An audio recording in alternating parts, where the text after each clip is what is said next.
विपुल परिमाणर कफ्सीर बोतल जबत जड़े निशा बेपारी गिरफ। बरगढ़ टाउन पुलिस द्वारा 110 बोतल विन सिरेक्स निशा कफ सिरप बोतल जबत करा सहित जड़े निशा बेपारी को गिरफ कर कोर्ट चालाण कर जबत निशा औषधर आनुमानिक मूल्य 3 लाख टंका है।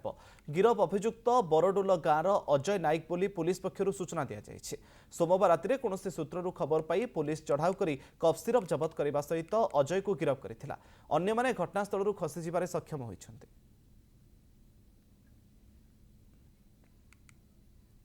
विपुल परिमाणर कफ्सीर बोतल जबत जड़े निशा बेपारी गिरफ। बरगढ़ टाउन पुलिस द्वारा 110 बोतल विन सिरेक्स निशा कफ सिरप बोतल जबत करा सहित जड़े निशा बेपारी को गिरफ कर कोर्ट चालाण कर जबत निशा औषधर आनुमानिक मूल्य 3 लाख टंका है।